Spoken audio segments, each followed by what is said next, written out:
Agora sim. Pronto.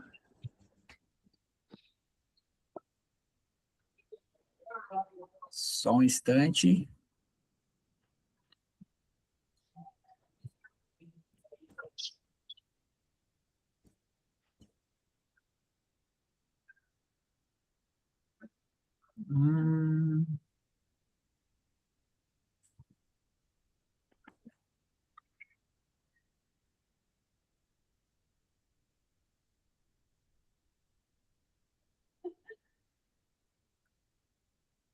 Só um instante.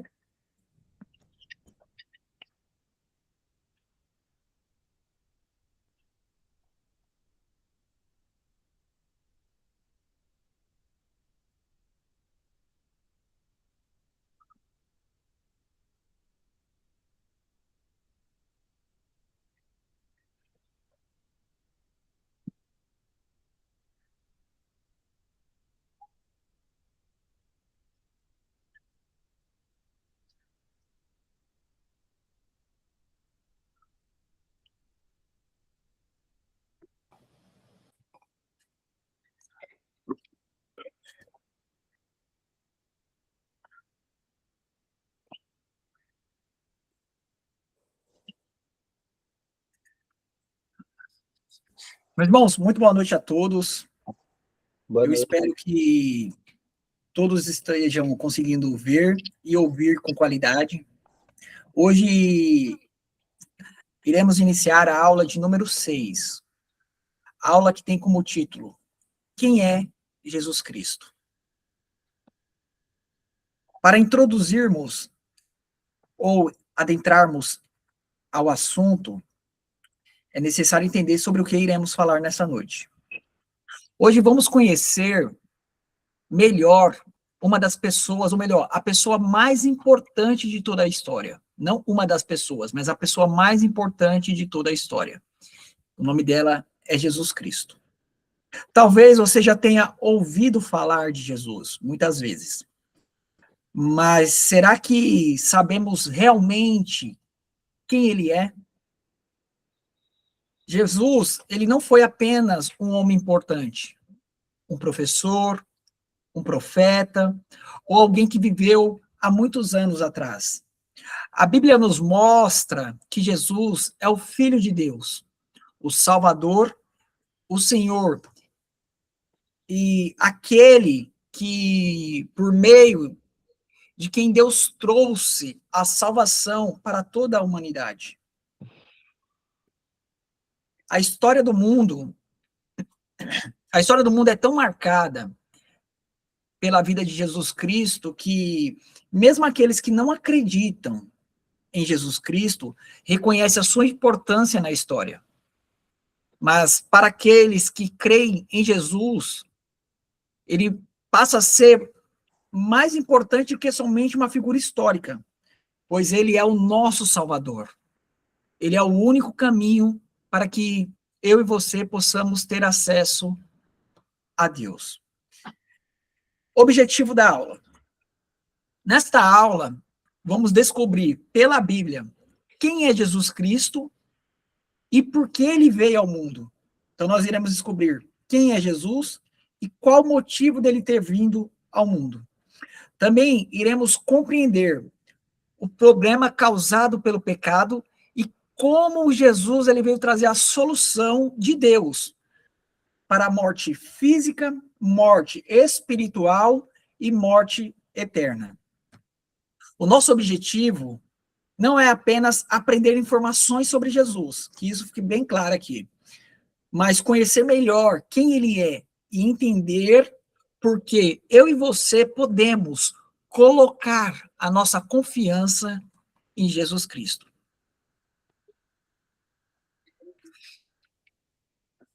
Meus queridos, antes de iniciarmos mesmo a aula, eu quero me apresentar a vocês.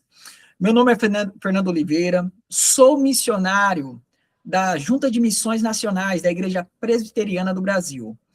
Atualmente, eu estou envolvido no trabalho de plantação de uma igreja presbiteriana no distrito de Arraial da Ajuda, que fica localizado em Porto Seguro, Bahia. Esse trabalho é realizado em parceria entre a Junta de Missões Nacionais, a Igreja Presbiteriana Central de Porto Seguro, o Presbitério Terra Mater e a primeira Igreja Presbiteriana de Eunápolis. É uma grande alegria poder participar deste projeto e, especialmente, ter a oportunidade de compartilhar a palavra de Deus com cada um de vocês. E também quero compartilhar um pouco da minha família. Sou casado com a Tamiris Rosa Guimarães e Deus nos deu a alegria de sermos pais da Sofia. É um privilégio servir ao Senhor, que fique bem claro isso, e caminhar com a igreja no propósito de anunciar o Evangelho de Cristo. Agora vamos adentrar mesmo a matéria, vocês agora já me conhecem, vocês que não conheciam, e aqueles que já conhecem, têm a alegria de ouvir um pouquinho mais. Quem é Jesus Cristo? Essa é a pergunta que permeia o nosso estudo. Quem é Jesus Cristo? Como podemos responder a esta pergunta, a este questionamento? Uma das maneiras de descobrir quem é Jesus Cristo é ouvir as pessoas, ou melhor, é ouvir o que as pessoas disseram a respeito dele. E ao longo dos 4 evangelhos, encontramos diferentes pessoas reconhecendo quem Jesus era. Vejamos alguns destes testemunhos. Primeiro, nós veremos o testemunho de João Batista. Eu quero que alguém leia, por gentileza, Evangelho segundo escreveu João, capítulo de número 1, versículo de número 29 e capítulo 1, versículo de número 34.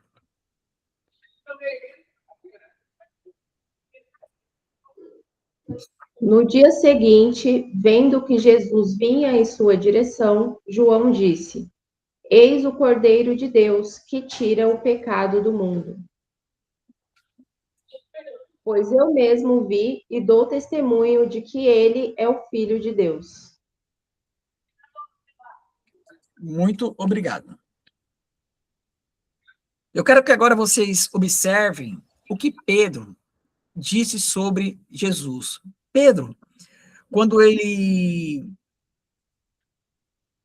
foi questionado, não somente ele, né, mas os discípulos foram questionados por Cristo, porque Cristo perguntou para os seus discípulos o que as pessoas estavam dizendo, quem Jesus era, o que elas achavam de Jesus. E Jesus, ele pega e pergunta também para os seus discípulos o que eles acreditavam ser Jesus. E Mateus, capítulo de número 16, versículo 15 e 16. Eu quero que alguém leia, por gentileza, o que Pedro disse sobre quem era Jesus. Diz assim, ao que Jesus te perguntou: E vocês, quem dizem que eu sou? Respondendo, Simão Pedro disse: O Senhor é o Cristo, o Filho do Deus vivo. O Senhor é o Cristo, o Filho do Deus vivo. Então aqui nós estamos vendo que Pedro, ele identifica Jesus como o Messias, o prometido, o Filho de Deus que estava habitando ou tabernaculando entre o povo. E agora eu quero chamar você, convidá-lo a observar o que André disse sobre Jesus. Quando o seu irmão Simão, né, ele se encontrou ali junto com André. João, capítulo 1, versículo de número 41. Alguém pode ler, por gentileza? Ele achou primeiro seu irmão Simão e disse-lhes: Havemos achado o Messias, que traduzido quer dizer Cristo. Versículo 42, por gentileza. E o levou a Jesus. Jesus, fixando nele o olhar, disse: Tu és Simão, filho de João. Tu serás chamado Cefas, que quer dizer Pedro. Muito obrigado. Eu quero que agora nós venhamos observar que até um centurião romano, né, e os soldados que estavam próximos da cruz, eles testemunharam ali quem era Jesus. Mateus, capítulo de número 27, versículo de número 54.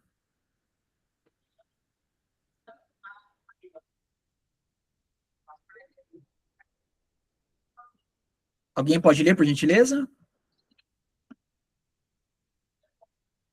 O centurião, E os que com ele guardavam Jesus, vendo o terremoto e tudo o que se passava, ficaram possuídos de grande temor e disseram: verdadeiramente, este era o Filho de Deus.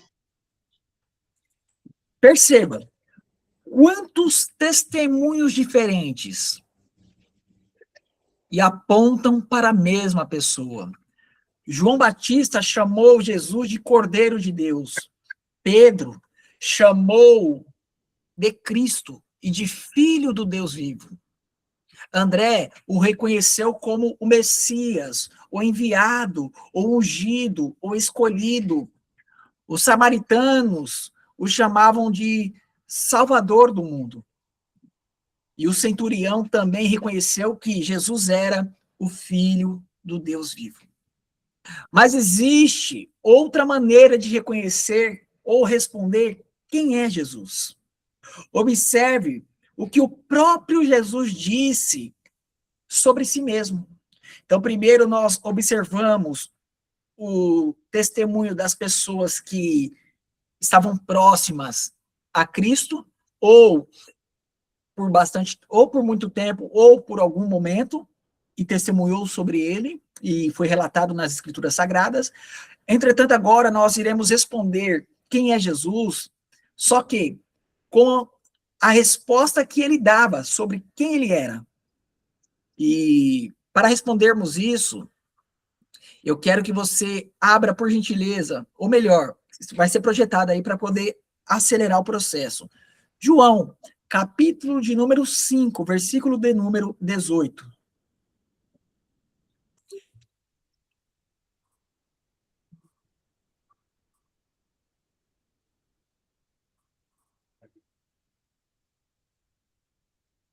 Pode ler?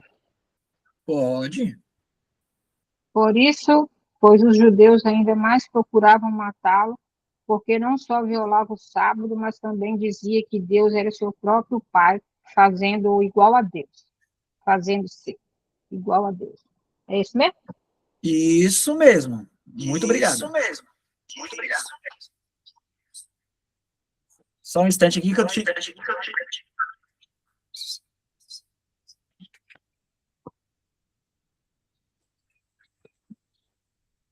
Pronto. Jesus também afirmou que podia satisfazer a fome e a sede mais profunda do ser humano. E ele disse em João capítulo 6, versículo de número 34. Alguém leia, por gentileza? Jesus respondeu: Eu sou o pão da vida. Quem vem a mim jamais terá fome, e quem crê em mim jamais terá sede. Essas declarações continuam sendo muito atual. As pessoas podem procurar felicidade em coisas, dinheiro, fama, diversão, conhecimento ou relacionamentos. Mas existe dentro do ser humano uma necessidade que somente Deus pode satisfazer. Jesus, ele se apresenta como o pão da vida. Jesus também, ele declarou que veio para tirar as pessoas das trevas e conduzi-las à luz. João, capítulo 8, versículo de número 32.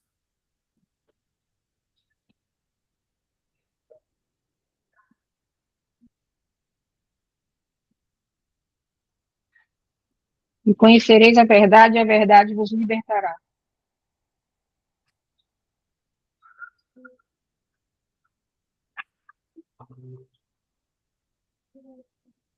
Esse? João 8, João 8, eu falei 32, né? Perdão. João Foi. 8, 12. Me perdoa, eu falei 32, eu que errei. 8, 12. 12. Então Jesus tornou a falar-lhes, dizendo: Eu sou a luz do mundo. Quem me segue de modo algum andará em trevas, mas terá a luz da vida. Agora sim, quando eu dou o endereço certo, a pessoa chega no lugar certo, né? Deu o endereço errado, não tem como. Mas faz parte, o ao vivo é isso. Então, eu sou a luz do mundo. Quem me segue não andará nas trevas. Pelo contrário, terá a luz da vida.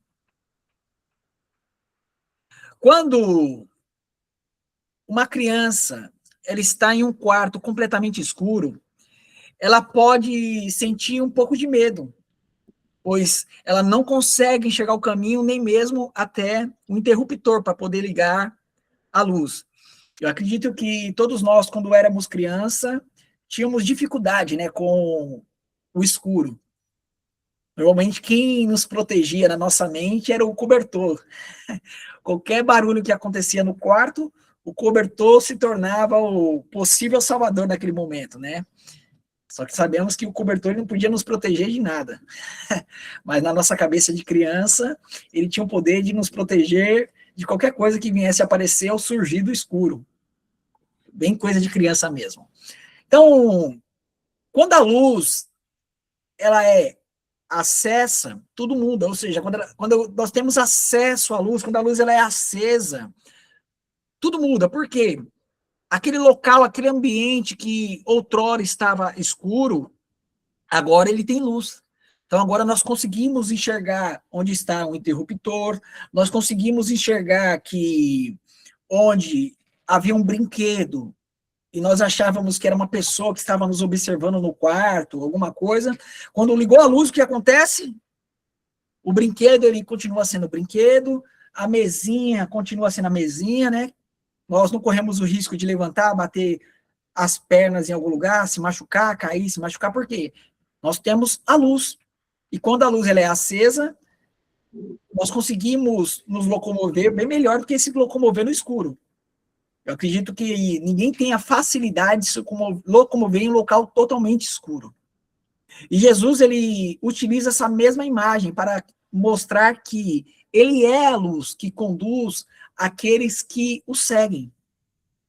Ele é aquele que realmente ilumina o caminho daqueles que estão seguindo.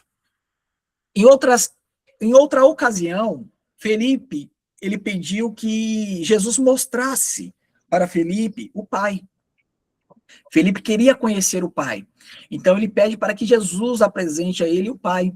E é engraçado que Jesus ele responde assim. João, capítulo de número 14, versículo 8 e 9. Diz assim: Filipe disse a Jesus: Senhor, mostre-nos o Pai, e isso nos basta. Jesus respondeu: Há tanto tempo estou com vocês, Filipe, e você ainda não me conhece? Quem vê a mim, vê o Pai. Como é que você diz: Mostre-nos o Pai? Muito bem, muito obrigado. Jesus não era simplesmente um homem que falava sobre Deus. Olha que interessante. Ao contrário, ele veio revelar o Pai de maneira perfeita. Então ele não veio somente falar sobre Deus, mas ele veio revelar o Pai. Tanto que Paulo vai tratar ele lá em Colossenses como a imagem do Deus invisível, né? A plenitude do ser, ou seja, Cristo é a imagem do Deus invisível. Também precisamos observar o que Deus, o Pai, falou sobre Jesus Cristo. É muito importante nos lembrar que no batismo do Senhor Jesus, os céus se abriram. O Espírito de Deus desceu sobre ele, em forma corpórea de uma pomba. E uma voz do céu, ela fez uma declaração muito importante, que muda tudo. a forma de como eu e você devemos observar a pessoa de Jesus Cristo. Mateus, capítulo 3, versículo de número 16 e 17. Alguém pode ler, por gentileza?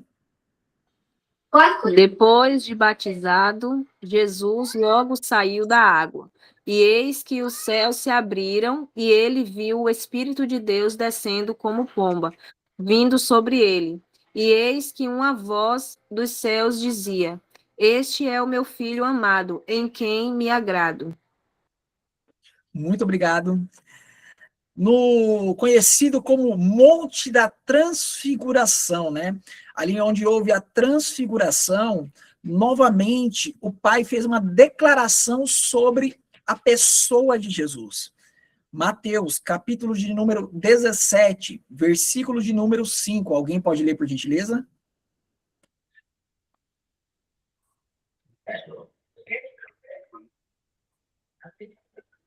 Está sendo projetado aqui na tela, viu, meus irmãos?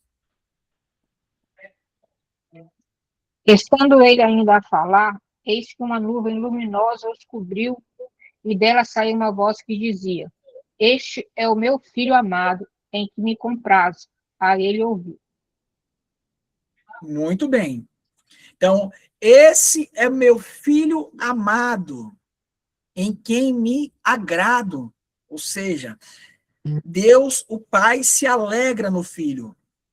E isso muda tudo, pois nós vemos um relacionamento entre o Deus Pai, né, Jesus Cristo, a pessoa do Filho de Deus.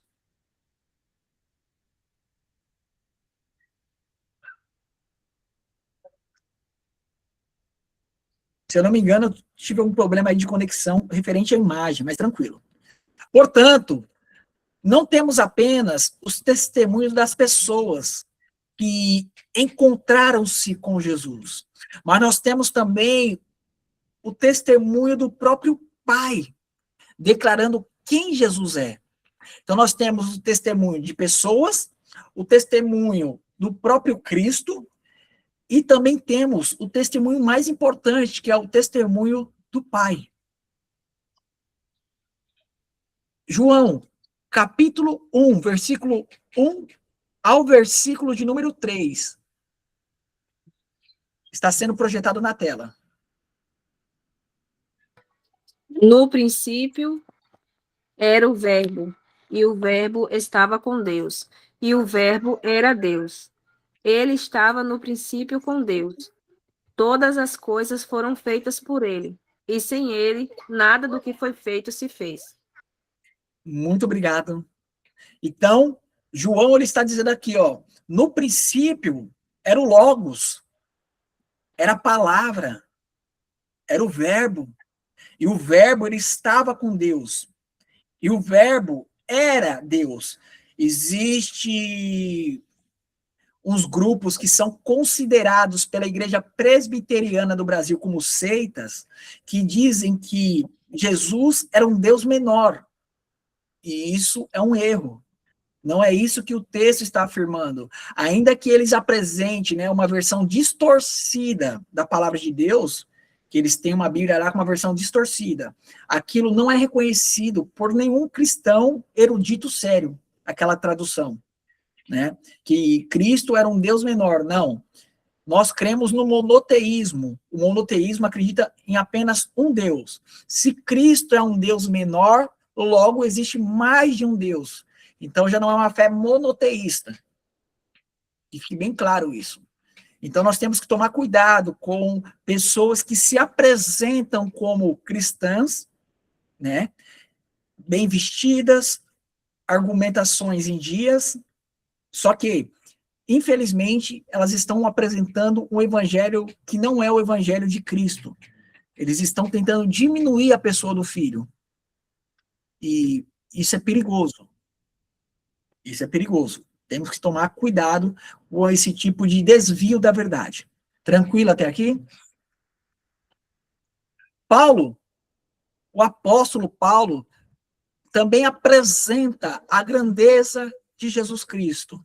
Colossenses, capítulo 1, versículo de número 15 ao versículo de número 17. Alguém pode ler, por gentileza? Diz assim: Ele é a imagem do Deus invisível, o primogênito de toda a criação, pois nele foram criadas todas as coisas, nos céus e sobre a terra, as visíveis e as invisíveis, sejam tronos, sejam soberanias, quer principados, quer potestades. Tudo foi criado por meio dele e para ele. Ele é antes de todas as coisas. Nele tudo subsiste. Aqui Paulo ele apresenta, né, um argumento lógico que apresenta Cristo como o criador de todas as coisas. João ele vai dizer que no princípio o verbo estava com Deus. E agora Paulo apresenta Jesus como esse ser que cria todas as coisas. Todas as coisas são criadas a partir dele. Esse que é o Logos, é a palavra, é o verbo encarnado, é a plenitude da divindade. Hebreus afirma, Hebreus 1, verso 3. Hebreus capítulo 1, verso 3. Alguém pode ler, por gentileza? O Filho, Sendo que é o Senhor da glória de Deus e a expressão exata do seu ser, sustentando todas as coisas pela sua palavra poderosa, depois de ter feito a purificação dos pecados, assentou-se à direita da majestade nas alturas.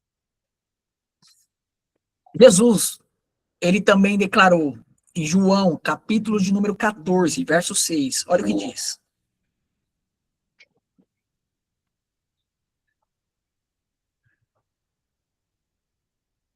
Eu sou o caminho. Jesus respondeu: Eu sou o caminho, a verdade e a vida. Ninguém vem ao Pai senão por mim. É muito importante que Jesus ele não diz, eu sou um dos caminhos, mas ele diz que ele é o caminho. Não existe outro caminho. Infelizmente, quando estamos em meio a pessoas que nós gostamos e sabemos que elas fazem parte de outras religiões ou de igreja que nós consideramos como seitas, não porque só consideramos, existe um grande estudo antes para que a igreja presbiteriana declare uma igreja como seita. Então não é algo que, nós não gostamos, nós declaramos, não. Há um estudo, tudo bonitinho, é respeitado todas as etapas, né? Há um tempo para que possamos analisar a fundo, e aí, após ser analisado a fundo, sobe para o Supremo Concílio, e o Supremo Concílio decide ou não se tal igreja ela é uma igreja bíblica ou não. E, normalmente, o que acontece? As pessoas, elas tentam, quando estão juntas de pessoas que elas gostam, mesmo sabendo que elas fazem parte dessas seitas, ou até mesmo de outras religiões, elas acabam aceitando aquele termo que diz, todos os caminhos levam a Deus. Talvez você já tenha dito isso, porque você estava perto de uma pessoa amada, e você não quis contrariá-la, ela te disse isso, você disse, é verdade. Não, isso é mentira. O único caminho é Jesus Cristo. Então, se a pessoa ela está em um local que é considerado uma seita, nós temos que ter a responsabilidade, não de tirá-la de lá, mas avisar que ela está em um local que não proclama o verdadeiro evangelho da salvação. E isso é importante. Então, se a pessoa ela está no espiritismo ou no budismo, nós temos que ter a responsabilidade de falar, você tem o direito de continuar aí. Mas não são todos os caminhos que levam a Deus. Só existe um caminho. E o nome desse caminho é Jesus Cristo. Então nós temos que ter essa responsabilidade. Nós não podemos... isso não é mostrar amor. Quando eu deixo de falar a verdade, eu não estou executando o amor. O amor ele é executado quando eu falo a verdade para a pessoa e aí cabe a ela aceitá-la ou não. Mas eu não posso deixar de falar a verdade. E isso é muito importante. Tranquilo até aqui? Então, Jesus é o único caminho. Em Apocalipse, é o livro profético, né? O livro das revelações, escrito pelo apóstolo João. No capítulo de número 22, versículo de número 13, olha o que diz. Alguém pode ler, por gentileza? Sou o Alfa e o Ômega, o primeiro e o derradeiro, o princípio e o fim. Então, ele é o primeiro e o último. Não há outro antes dele e nem depois de Jesus Cristo. Ele é o que ele é. Paulo, ele resume de maneira maravilhosa a humilhação voluntária de Cristo. Olha o que diz Filipenses, quando Paulo escreve aos Filipenses, capítulo 2, versículo 5 ao versículo de número 7.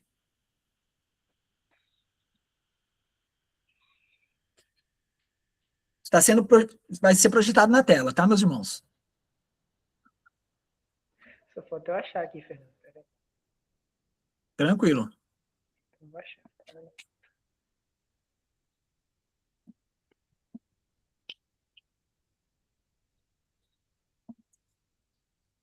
Eita. Será que tá nesse slide aqui, Fernando? Ele não está na sequência? Não. É Filipenses o quê? Não? Filipenses, capítulo 2, versículo 5 ao 7. Eu já achei aqui, mas vou dar uma oportunidade para outra. Aqui tá Gênesis 2, 16 e 17. Tranquilo, então vamos lá. Tem entre vocês o mesmo modo de pensar que Cristo Jesus tinha, pois ele, existindo na forma de Deus, não considerou o ser igual a Deus, algo que deveria ser usado em benefício próprio. Pelo contrário, ele esvaziou a si mesmo, assumindo a forma de servo, tornando-se semelhante aos seres humanos. Olha que lindo esse exemplo de vida que o próprio Cristo deixou para a igreja. Hoje, infelizmente, a pessoa ela se torna um diácono, ela se torna um ser acima, né? Infelizmente, existem pessoas que são eleitas presbíteros que, quando se torna um presbítero, um representante do povo, ele esquece que ele é um representante do povo e parece que ele usurpa aquele cargo em favor próprio, ao invés de ser um representante do povo. E isso é um perigo, pois Cristo nos deixou um exemplo a ser seguido, que é o seu próprio exemplo.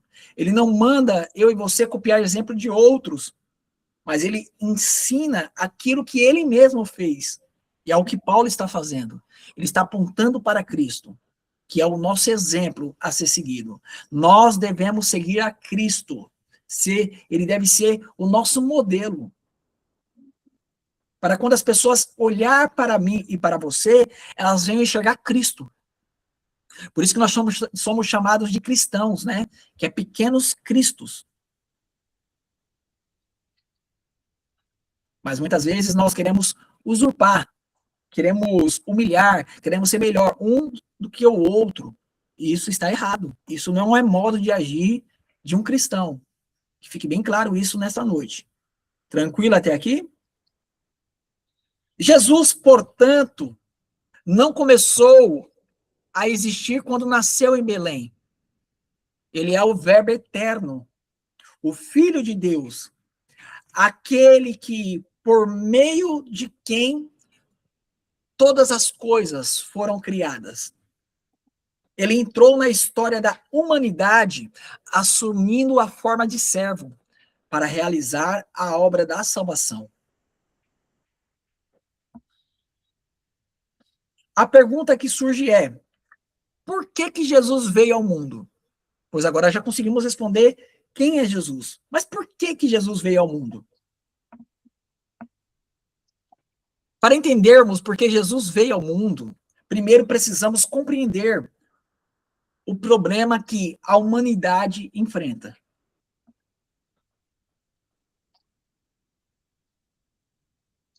Queridos, quando o pecado ele entrou na humanidade, terríveis consequências vieram sobre nós.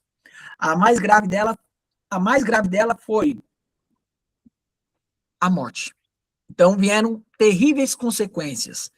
Entretanto, a mais grave das consequências, foi a morte, que pode ser compreendida em diferentes aspectos. Então, vamos lá. Só um instante. A morte física.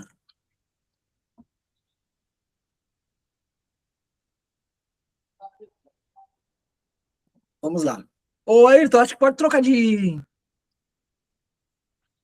slide, viu? Por gentileza. Tá trocado? Qual que você quer ver? Isso aí, é esse aí mesmo. É que apareceu para mim agora, a morte física. Beleza. É que tá com atraso aqui para mim, mas tranquilo. A primeira consequência é a morte física. Consequência do quê? Do pecado que foi cometido por Adão. Qual foi o pecado que foi cometido por Adão? O pecado de desobediência. Adão desobedeceu uma ordem direta de Deus, quebrando o pacto que foi feito entre Deus e o homem. Qual era o pacto? O pacto da obra, da obediência. De todas as árvores do jardim você pode comer tranquilamente. Entretanto, da árvore do conhecimento do bem e do mal, você não deve comer, pois o dia em que você comer dela, certamente morrerá. Essa foi a ordem direta de Deus. Coma de todas as árvores, porém não coma da árvore do fruto do conhecimento do bem e do mal. E a história todos nós conhecemos, né? Não precisa repetir, pelo menos hoje aqui, que o homem ele foi desobediente, a mulher foi enganada pela serpente, a mulher comeu do fruto e deu para o seu esposo comeu do fruto, e a consequência disso é o quê? O pecado, ele adentrou o mundo. Gênesis, capítulo de número 2, versículo 16 e 17.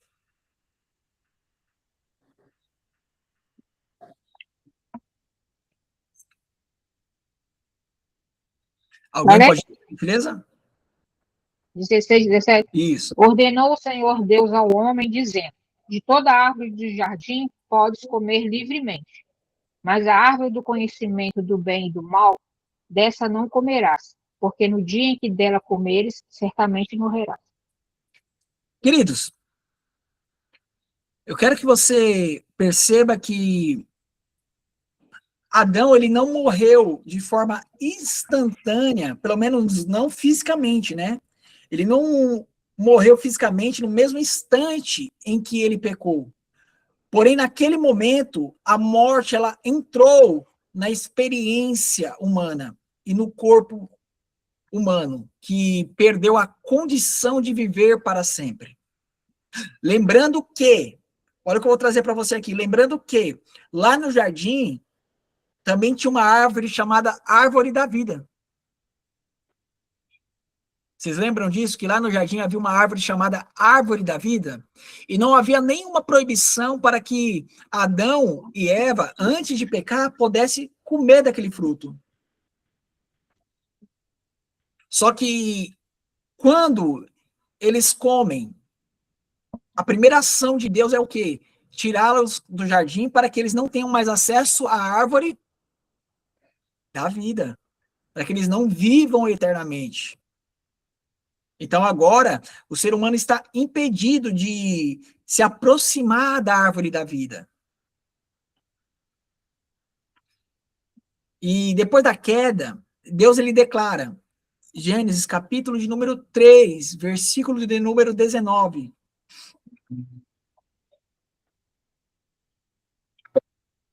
Alguém pode No ler? suor,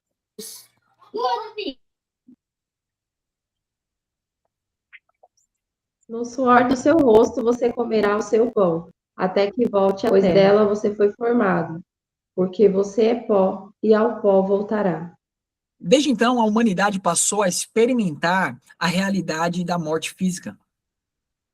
Então, após o pecado, o ser humano agora ele perdeu aquela condição de poder viver eternamente. Não tem mais acesso à árvore da vida.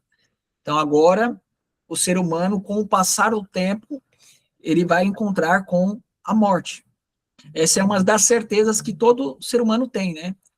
Que um dia ele vai se encontrar com a morte, a não ser que Cristo retorne antes. Se ele não retornar, uma das certezas do cristão ou de todo ser humano é que um dia ela vai chegar. Mas o mais importante é saber para onde iremos após esse encontro com a morte. Segunda morte. A primeira foi a física. E qual a segunda? A morte espiritual. A segunda consequência é a morte espiritual. A morte espiritual significa a separação de Deus e o rompimento da comunhão do ser humano com o seu Criador. Então, quando nós falamos de morte espiritual, nós estamos dizendo que existe agora um rompimento, uma separação entre o Criador e a criatura. Depois do pecado, Adão e sua esposa foram expulsos do jardim. Jardim esse que ficava no Éden. Gênesis capítulo 3, versículo 23 e 24.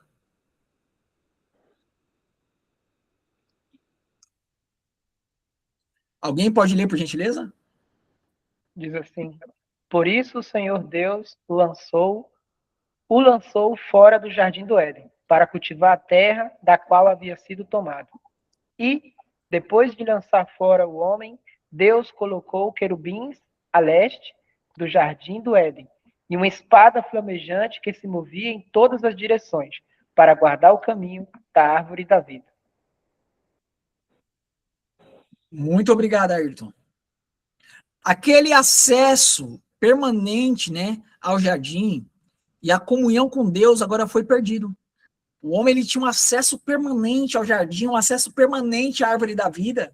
Podia comer daquele fruto no momento que bem entendesse. Entretanto, quando o pecado entra ao mundo, agora há um rompimento por causa da própria desobediência do ser humano. O profeta Isaías, ele explica, Isaías, capítulo de número 59, versículo de número 2. Olha o que diz o profeta Isaías.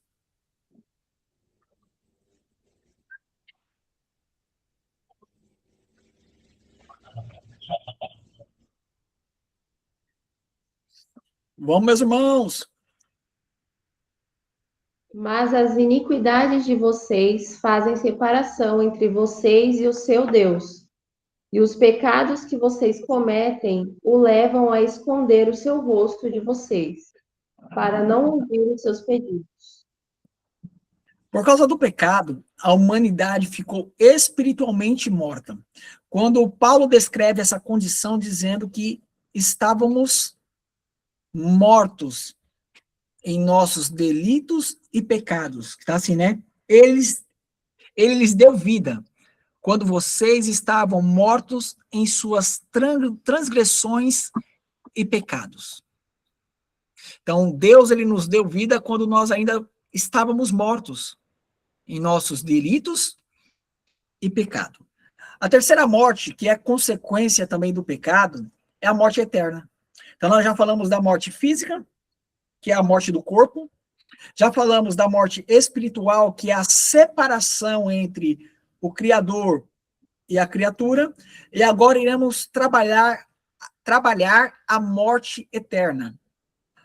A terceira consequência do pecado é a morte eterna. A morte eterna é a consequência final da separação de Deus.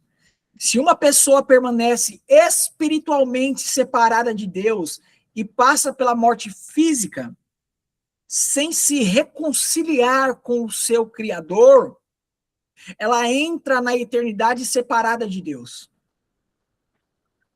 Você já parou para pensar nisso? Que se uma pessoa ela morre fisicamente, morta espiritualmente, ela agora sofrerá a terceira morte, que é a morte eterna. Então ela passa pela primeira. Se ela passar da primeira separada de Deus, agora ela vai passar para o terceiro nível da morte, que é a separação eterna. Paulo, ele afirma em Romanos capítulo 6, versículo de número 23. Dá uma olhadinha lá, por gentileza.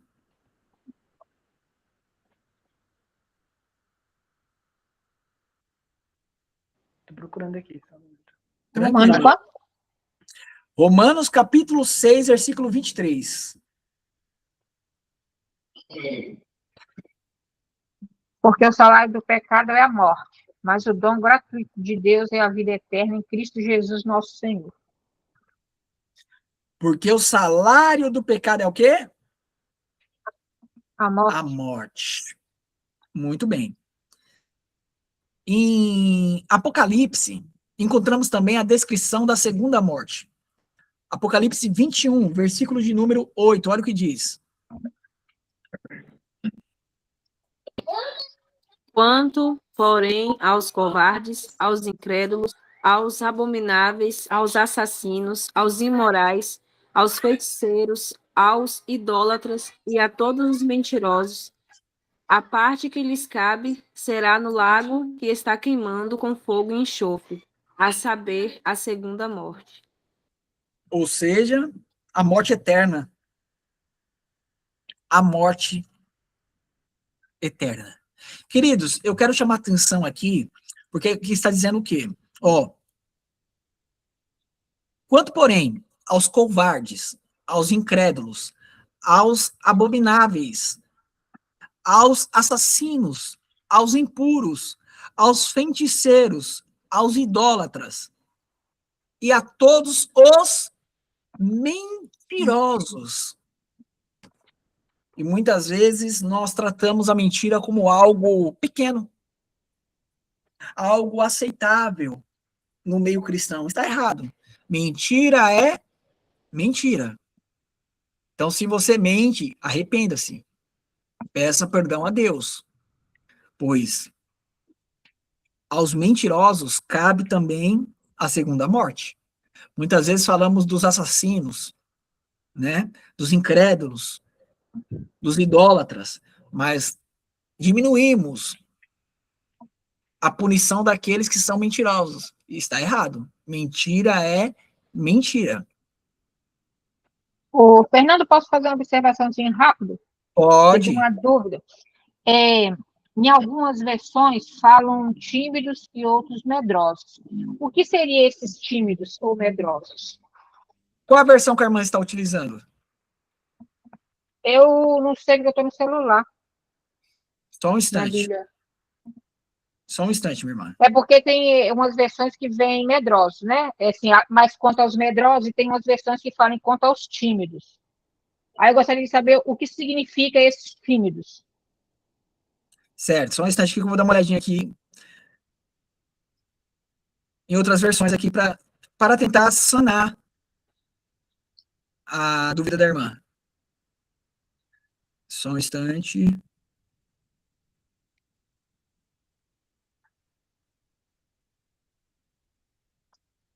Certo, calma aí.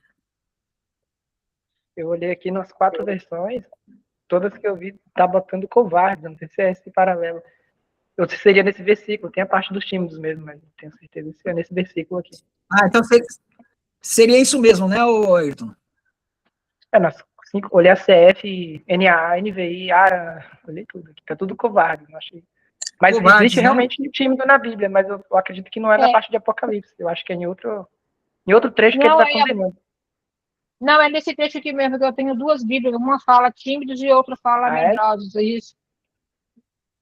Só que tá um pouquinho longe de mim, eu estou Não, no celular. então, Aí, a timidez. aí eu só gostaria essa timidez aí. Então, Por que eu essa tô te timidez, perguntando isso? ela está ligada a essa covardia.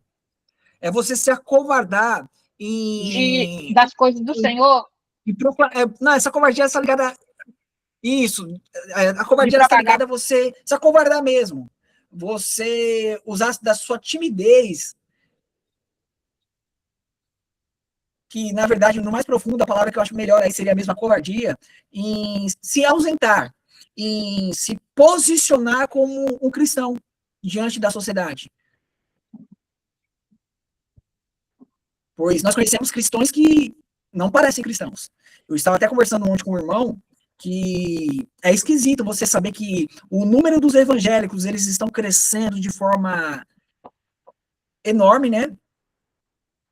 Questão de estatística. Só que quando você olha para o Brasil, você não vê essa mudança no Brasil.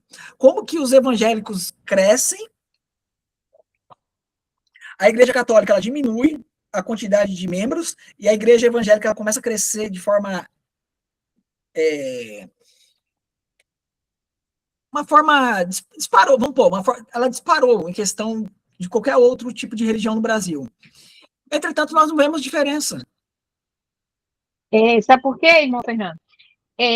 Diga, minha Dessa querida. timidez, ou essa é a outra versão aí, em relação, assim, eu sou uma pessoa, assim, extremamente tímida para falar em público. Então, eu tenho muito temor e oro muito ao Senhor sobre isso, por causa dessa passagem aqui, né? Aí eu fico assim, oh meu Deus, tira esse medo de mim de falar em público, porque vai ter uma hora que eu vou estar lá na igreja, vai ter que ir lá na frente, ler pelo menos uma palavra, vou ter que começar a trabalhar na igreja. Então, em relação a isso, que eu sou muito tímida, aí eu fico com muito temor em relação a isso aqui. Que aqui fala, né, que os Não, minha irmã, medrosos... no caso aí, a timidez que a senhora está... Não é isso aqui. Não. A timidez que está sendo tratada diretamente aí é a ideia de ser covarde.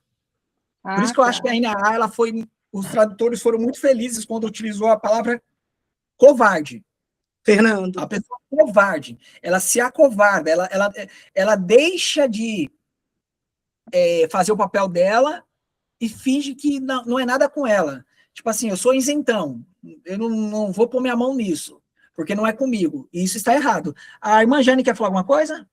Sim, a minha fala assim, mas quanto aos tímidos e aos incrédulos, e aos abomináveis, e aos homicidas, e aos fornicários, e aos feiticeiros, e aos idólatras, e todos os mentirosos, a sua parte será no lago que arde com enxofre, e o que é a segunda morte.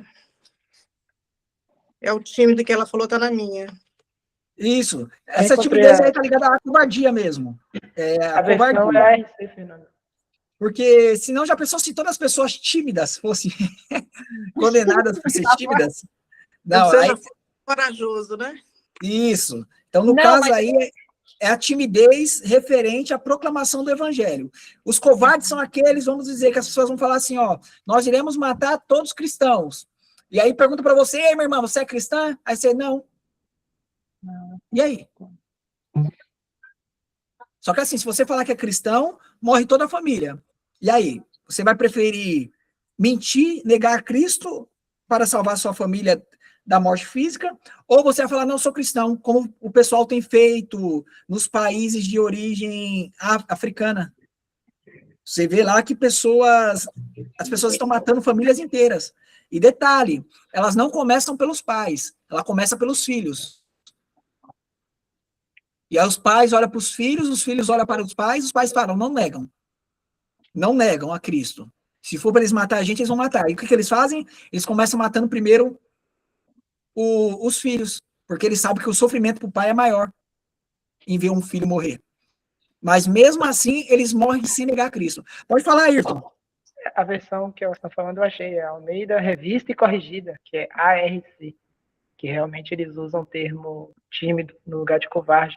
Mas nas versões que eu procurei aqui, a gente teria 3 sinônimos ali, teria o covarde, o tímido e o tíbio, né? Aí o tíbio seria aquela pessoa, seria o que a gente entende como mole, né? Ou molenga, digamos assim.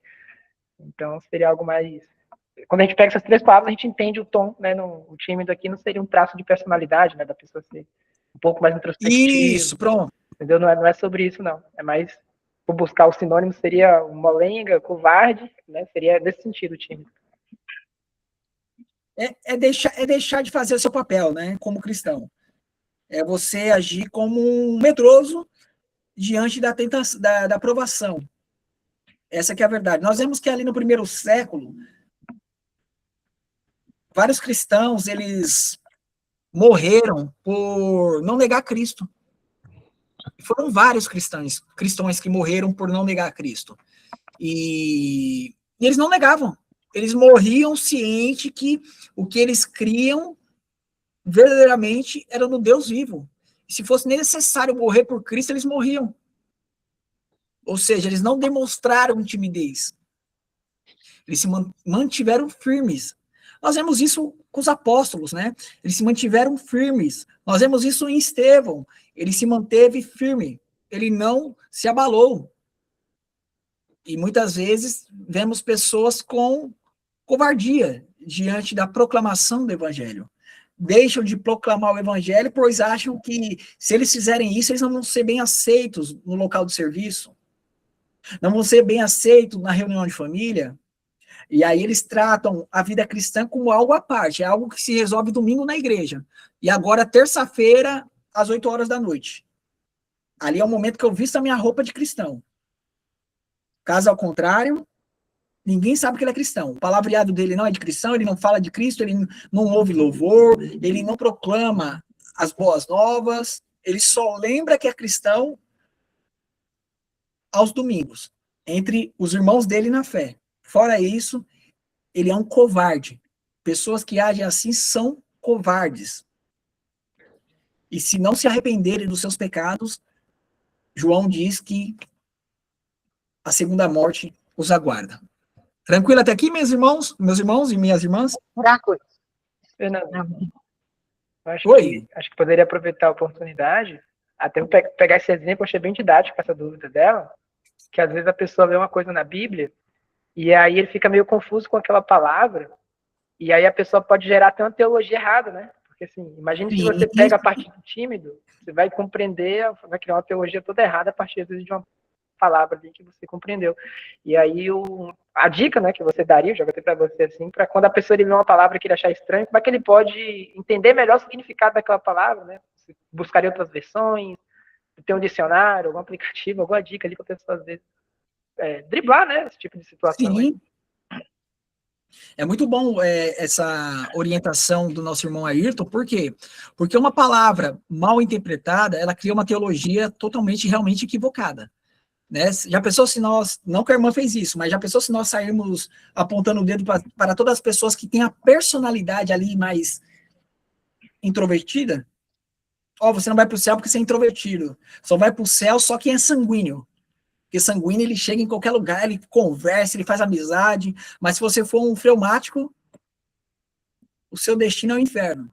Então, assim, nós temos que ter esse cuidado, porque uma coisa é a nossa personalidade. Nós podemos trabalhar também a nossa personalidade, entendeu? Nós precisamos trabalhar a nossa personalidade, para que nós venhamos se parecer cada vez mais com Cristo, mas cada um tem uma personalidade. O que nós podemos fazer é trabalhá-la. Entretanto, essa timidez aí é ligada à covardia mesmo, é ser covarde.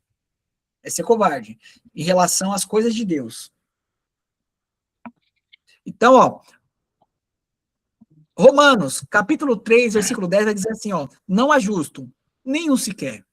Então, ninguém consegue escapar dessa consequência usando as suas próprias forças. Quais consequências? A da morte, que foi falada lá em cima. Né, que foi falada lá em Apocalipse, foi falada em Gênesis. Ninguém consegue fugir da morte através da sua própria força, do seu mérito. Isso não existe, tá? Em Romanos, capítulo 3, versículo 23, vai dizer, pois todos pecaram e carecem da glória de Deus. Todos nós temos o mesmo problema. Todos. Tá? Qual o nome do problema? Pecado.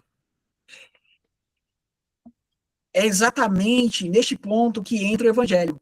Se todos nós sofremos debaixo da escravidão do pecado, há necessidade agora do evangelho. Pois a má notícia eu já apresentei a todos vocês. Qual é a má notícia? Que o pecado ele traz o quê? A condenação no mundo. E quando eu digo que todos pecaram, eu estou dizendo que todos estão condenados. Então essa é a má notícia. Agora sim eu vou apresentar para vocês a boa notícia. Pois se eu apresento a boa notícia sem trazer a má notícia, não faz sentido. Eu estou agora eu irei apresentar a boa nova, a nova notícia, que é o que? O evangelho que salva. O evangelho significa boa notícia, ou boas novas. Deus não nos abandonou em nossa condição.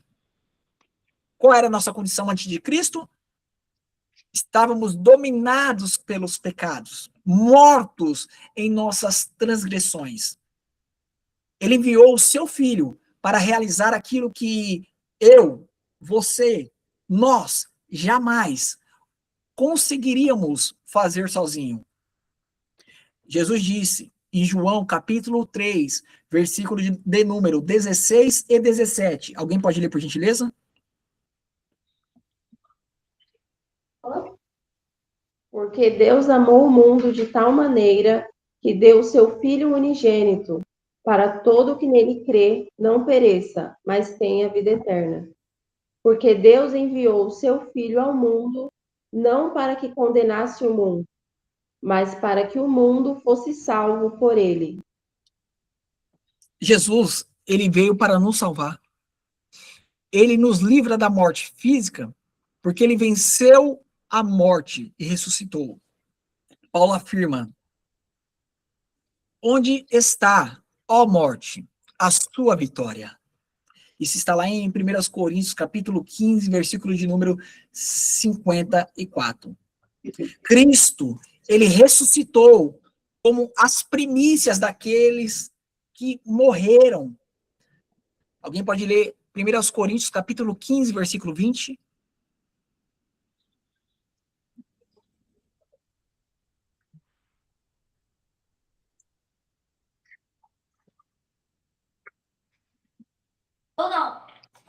Mas, de fato, Cristo ressuscitou dentre os mortos, sendo ele as primícias dos que dormem.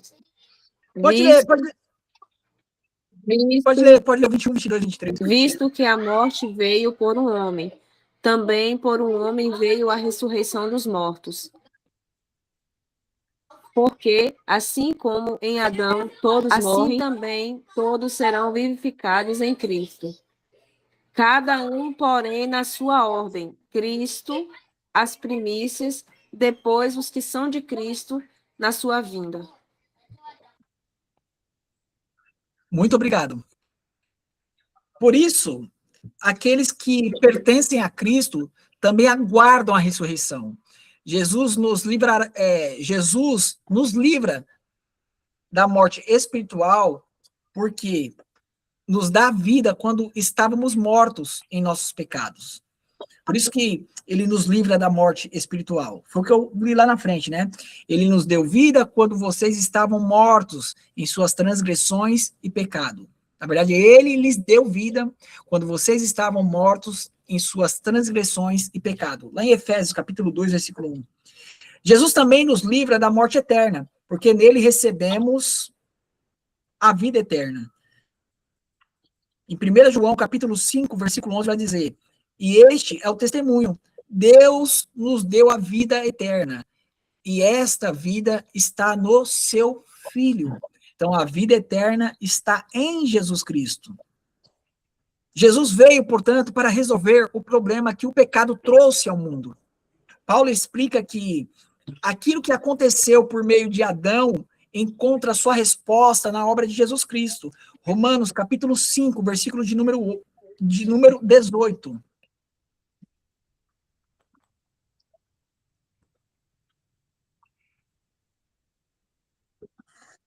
Mas Deus prova o seu próprio amor para conosco pelo fato de Cristo ter morrido por nós quando ainda éramos pecadores. Muito obrigado. E em Romanos 5,18 diz assim: portanto, assim como uma só transgressão resultou na condenação de todos, assim também uma só justiça resultou na justificação que dá a vida a todos. Jesus, ele carregou sobre si os nossos pecados. Em 1 Pedro, capítulo 2, versículo de número 24, olha o que diz. Alguém pode ler?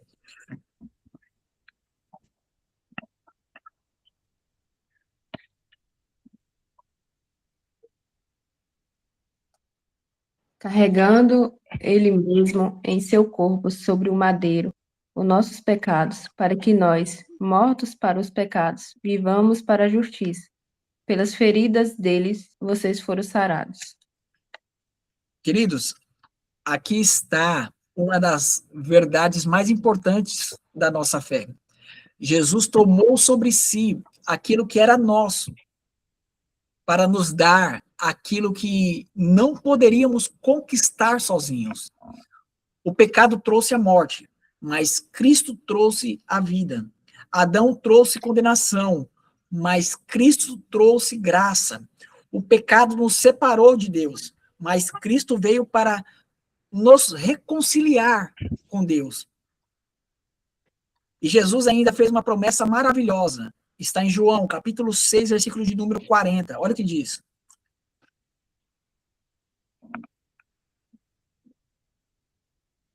De fato, a vontade de meu Pai é que todo aquele que vira o Filho e nele crer tenha a vida eterna, e eu o ressuscitarei no último dia. Olha que promessa maravilhosa.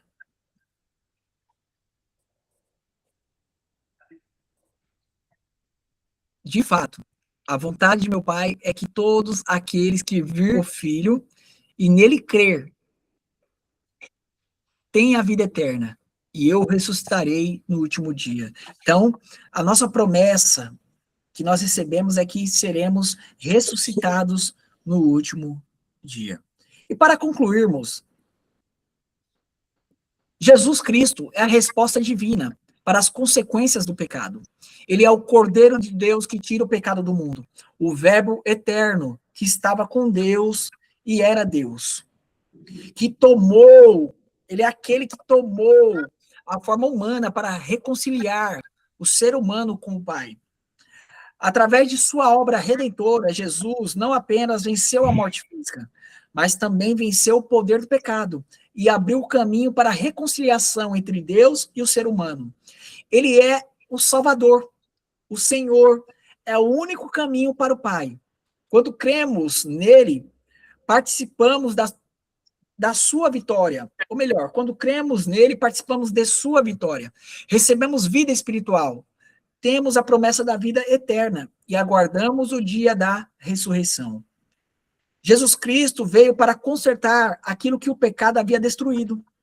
Por meio de sua obra, aquilo que começou com a desobediência de Adão, lá no Éden, encontra a sua resposta perfeita na obediência de Cristo, na cruz do Calvário.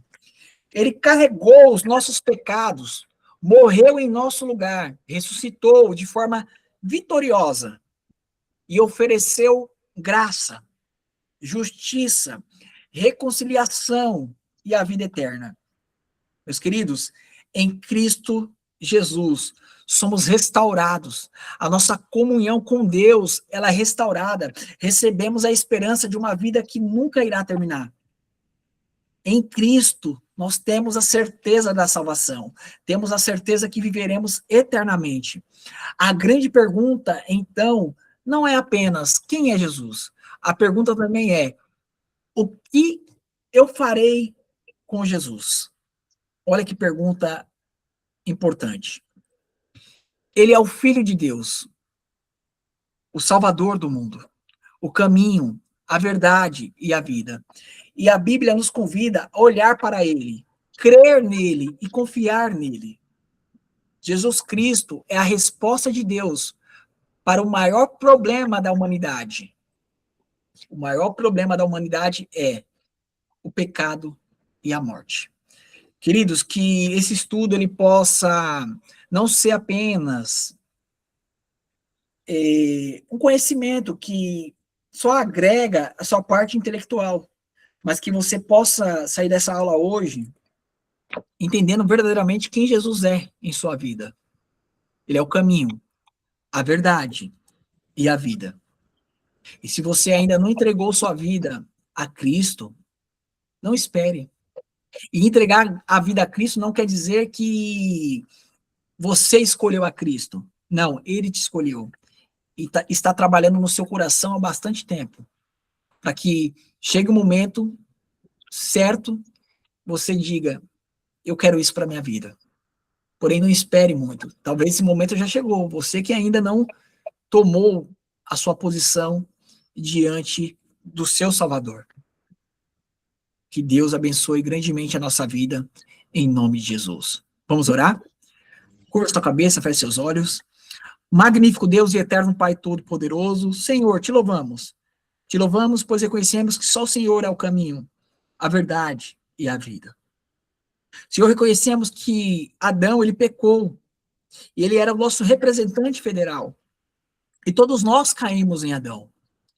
E uma das consequências do pecado de Adão foi a morte física, que provavelmente algum de nós já viram pessoas, conheceram pessoas que já passaram pela morte física. Pessoas que nos deixaram saudade. E sabemos que tudo isso é consequência do pecado. Também, outra consequência causada pelo pecado é a separação entre o Criador e a criatura. E a terceira, não menos importante, é a morte eterna. Senhor, não nos deixe entrar em condenação. Nos ajude a caminhar segundo a sua vontade, para que possamos te servir da maneira correta. É o que te pedimos, Senhor, e já te agradecemos. No nome santo de Jesus, para a glória de Jesus. Amém e amém. Amém. Queridos, que Deus abençoe grandemente a vida de vocês. Saibam que é um momento de alegria estarmos juntos reunidos aqui, tá? Espero que vocês tenham gostado da aula, apesar da aula ser um pouquinho grande, com bastante leitura. Porém, a maneira de nós adorarmos ao Senhor é conhecendo ao Senhor. E a maneira de conhecermos ao Senhor é através da leitura, através das aulas, através do curso para novos membros, através dos dias de estudo bíblicos. Que Deus abençoe grandemente a sua vida, em nome de Jesus, para a glória de Jesus. Fique com Deus. Amém. Tchau. Amém.